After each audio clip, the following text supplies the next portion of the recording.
ଏବେ କଷ୍ଟ ନାହିଁ, ସେତେବେଳେ ବହୁତ କଷ୍ଟ ଥିଲା ଏବଂ ବଡ଼ ସାନ ମାନୁଥିଲେ। ଯାତ୍ରାବାଟୀରେ ବହୁତ ସଂସ୍କାର ଥିଲା। ଏବେ ସଂସ୍କାର ଗୁଡ଼ା ଧୀରେ ଧୀରେ ଲୋପ ପାଇଗଲାଣି। ଏଠି ତ ନୂଆ ମ୍ୟାଜିକ୍ ବହୁତ ରହିବ, ବିଶେଷ ଆକର୍ଷଣ ରହିବ ଗୋଟେ ଅଜଗର ସାପ, ଯେଉଁ ସାପଟି ନାଟକରେ କାମ କରିବ। ଆମ ସହିତ ଅଛନ୍ତି ହରେନ୍ଦ୍ର ଜେନା, ଯାହାକୁ ଯାଦୁଗର କୁନା ବୋଲି ଆପଣମାନେ ଜାଣିଛନ୍ତି। ସେ ଯାଦୁର ପସରାରେ ଦର୍ଶକ ମନମୋହିତ କରନ୍ତି। ସିଧାସଳଖ କୁନା ସହିତ କଥା ହେବା। କୁନେ ଆପଣଙ୍କ ଭଲ ନା ଆଉ ଘରେ କିଏ କିଏ ଅଛନ୍ତି? ଜୟ ଜଗନ୍ନାଥ। ନା କୁନା ବୋଲି ତ ସମସ୍ତେ ଜାଣିଛନ୍ତି, କିନ୍ତୁ ମୋ ଭଲ ନାଁଟା ହେଉଛି ହରେନ୍ଦ୍ରନାଥ ଜେନା। ବାଲେଶ୍ୱର ଜିଲ୍ଲା ଭଗରାଇ ଥାନା ନିମାତପୁର ଗାଁରେ ହେଉଛି ମୋ ଘର। ଘରେ ଆଉ କିଏ କିଏ ଅଛନ୍ତି? ମିସେସ୍, ବାପା ମା, ମୋର ଦୁଇ ଭାଇ ମୋ ଉପରକୁ, ଆଉ ମୋର 3 ଜଣ ପିଲା। ବଡ଼ ଝିଅ ଜବା, ସାନ ଝିଅ ପୂର୍ଣ୍ଣିମା, ମୋ ପୁଅ ନାଁ ହେଉଛି ଜଗନ ବାବୁ। ଏଇ ସଂସାର ଭିତରେ ଆପଣଙ୍କ ଘର ଯାତ୍ରା ହେଲାଣି କେତେ ବର୍ଷ ହେଲା? ଯାତ୍ରାରେ ମିନିମମ୍ 25-26 ବର୍ଷ ପାର ହେଇଲାଣି। ଯାତ୍ରାକୁ କାହିଁ ଆସିଲେ? କିଛି ନା, ଆଗ ମ୍ୟାଜିକ୍ କରୁଥିଲି ଯାତ୍ରାରେ। ମ୍ୟାଜିକ୍ ଆମ ଗାଁରେ ଯାତ୍ରାପାଟି ପଡ଼ିଥାଏ। ମାଟ୍ରିକ ପାଠ ପଢ଼ି ସାରିବା ପରେ ଆମ ଗାଁକୁ ଯେଉଁ ପାର୍ଟି ଆସିଲା, ମ୍ୟାଜିକ୍ ଦେଖିଥିଲି ଷ୍ଟେଜ୍ରେ। ତ ସେମାନେ କହିଲେ ଆମ ପାର୍ଟିରେ ଚାଲ ମ୍ୟାଜିକ୍ ଦେଖେଇବ। ମ୍ୟାଜିକ୍ ଦେଖେଇଲୁ। ମାଇକ୍ ସାଉଣ୍ଡ କାମ କରୁଥିଲି, କିଛି ଦିନ ବି କାମ କରିଛି। ତାପରେ ଆଙ୍କରିଂ ଶିଖିଗଲି। ସେ ଗୀତ ବି ଗାଉଥିଲି, ଲେଡ଼ିଜ୍ ଜେଣ୍ଟସ୍ ଭଏସ୍ରେ ଗୀତ ବି ଗାଉଥିଲି। ତାପରେ ପରେ ଆର୍ଟିଷ୍ଟ।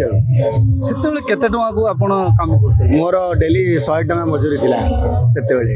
ସେତେବେଳେ ଯେଉଁ କଷ୍ଟ, ଏବେକା କଷ୍ଟ? ଏବେ କଷ୍ଟ ନାହିଁ, ସେତେବେଳେ ବହୁତ କଷ୍ଟ ଥିଲା ଏବଂ ବଡ଼ ସାନ ମାନୁଥିଲେ।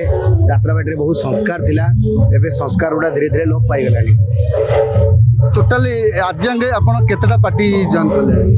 ହଁ, ଗୁଡ଼ାଏ ପାର୍ଟି। ଛୋଟ ପାର୍ଟିରେ ମୁଁ ଜଳେଶ୍ୱର ସାଇଡ୍ ପାର୍ଟିରେ ବହୁତ ଦିନ ଥିଲି, ପାଖାପାଖି 7-8 ବର୍ଷ।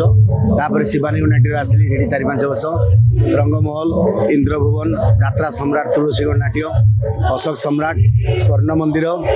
ଏବେ କାର୍ଯ୍ୟରତ ଅଛି ଅପେରା ରାଜ ଦରବାରରେ।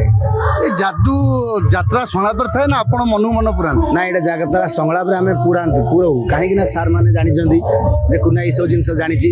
ନାଟକକୁ ଟଚ୍ କଲା ଭଳିଆ ଯେଉଁ ଜାଗାରେ ଲାଗିବ ମ୍ୟାଜିକ୍, ସେଠି ଆମେ ପୁରେଇକିରି ନାଟକ ଭିତରେ ଯାଉଛୁ। ଆର ବର୍ଷକୁ କୋଉ ପାର୍ଟି ରହିବ? ମୁଁ ଯାଉଛି ଅପେରା ରାଜ।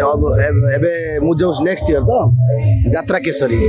ସେଠି କ'ଣ ନୂଆ ନୂଆ ରହିବ? ସେଠି ତ ନୂଆ ମ୍ୟାଜିକ୍ ବହୁତ ରହିବ, ବିଶେଷ ଆକର୍ଷଣ ରହିବ ଗୋଟେ ଅଜଗର ସାପ, ଯେଉଁ ସାପଟି ନାଟକରେ କାମ କରିବ।